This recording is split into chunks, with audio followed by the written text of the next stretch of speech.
Demande globale, le moteur qui fait tourner l'économie. Quand on parle de croissance économique, de consommation, d'investissement ou encore de dépenses publiques, tous ces éléments se rejoignent autour d'un concept central, la demande globale.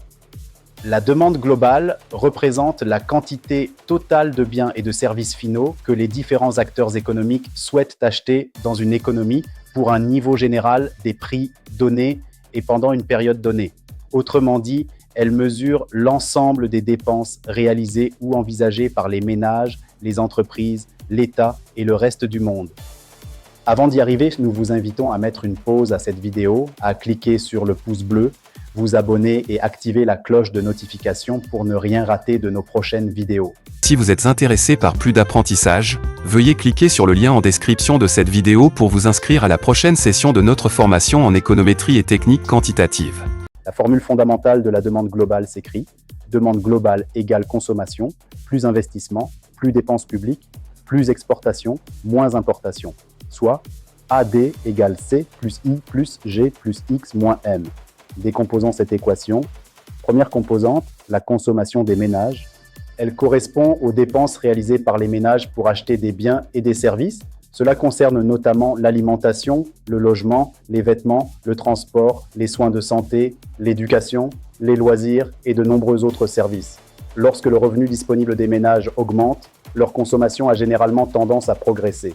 Mais cette consommation dépend également d'autres facteurs comme les taux d'intérêt, le niveau d'endettement, la confiance des ménages, leur patrimoine ou encore leurs anticipations concernant l'avenir.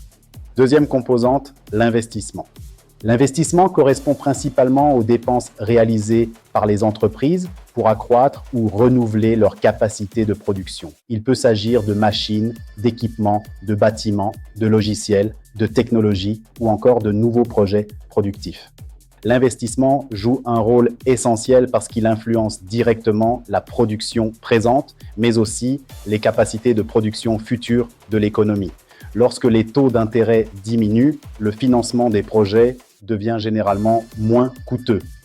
Les entreprises peuvent alors être davantage incitées à investir. À l'inverse, lorsque les perspectives économiques deviennent incertaines, les entreprises peuvent reporter leurs projets d'investissement. Troisième composante, les dépenses publiques. L'État intervient lui aussi dans la demande globale lorsqu'il achète des biens et des services. Cela comprend notamment les dépenses consacrées aux infrastructures, à l'éducation, à la santé, à la défense, à l'administration ou encore à certains investissements publics. Une augmentation des dépenses publiques peut soutenir la demande globale. C'est notamment l'un des mécanismes utilisés dans les politiques budgétaires de relance lorsqu'une économie traverse une période de ralentissement. Cependant, il faut distinguer les dépenses publiques d'achat de biens et services des simples transferts sociaux. Une allocation versée à un ménage n'entre pas directement dans la demande globale comme dépense publique. Elle peut néanmoins augmenter indirectement la consommation si le ménage utilise cette allocation pour acheter des biens ou des services. Quatrième composante, les exportations nettes. Les exportations représentent les biens et services produits dans le pays, mais achetés par des agents économiques étrangers. Elles augmentent donc la demande adressée à la production nationale. Les importations, en revanche, représentent des biens et services achetés par les résidents, mais produits à l'étranger. C'est pourquoi elles sont soustraites dans l'équation.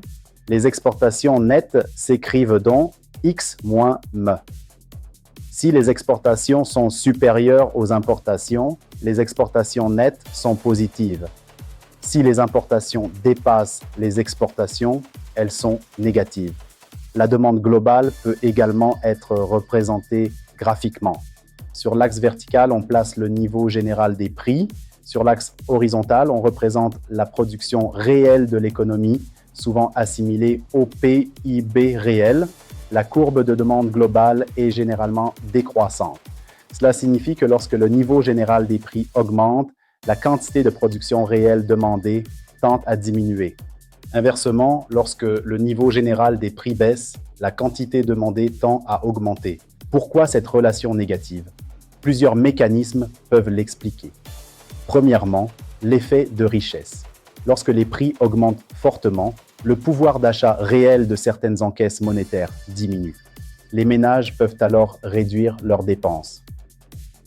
Deuxièmement, l'effet des taux d'intérêt. Une hausse du niveau général des prix peut accroître la demande de monnaie.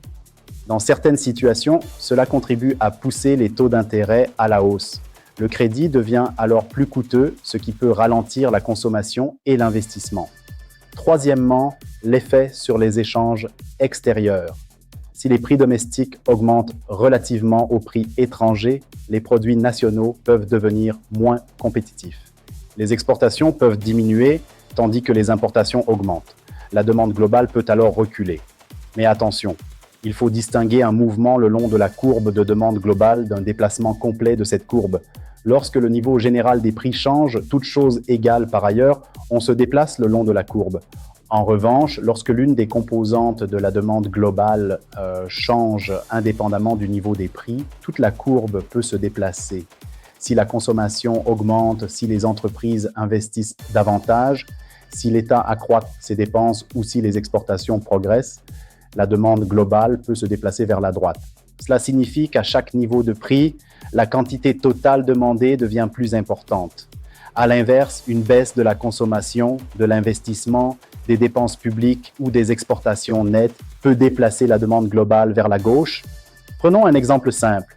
Supposons une économie dans laquelle la consommation des ménages représente 600 milliards. L'investissement des entreprises représente 200 milliards. Les dépenses publiques atteignent 250 milliards. Les exportations représentent 150 milliards. Et les importations atteignent 100 milliards. La demande globale sera alors 600 plus 200 plus 250 plus 150 moins 100, ce qui donne 1100 milliards. Maintenant, imaginons que la confiance des ménages augmente et que la consommation passe de 600 à 680 milliards.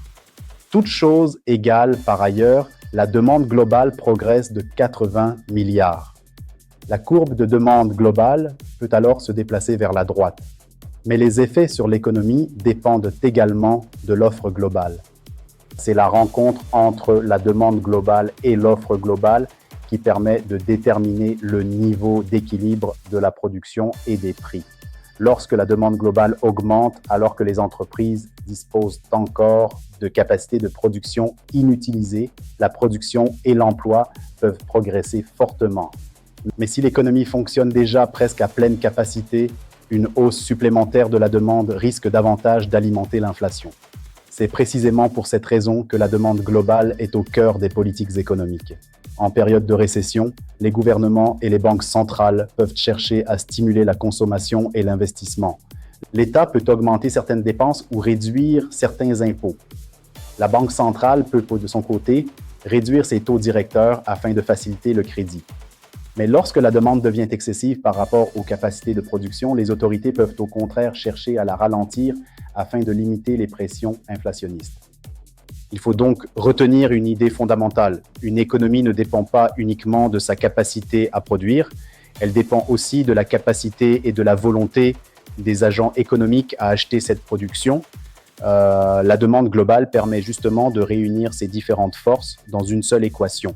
Consommation, investissement, dépenses publiques et exportation nette.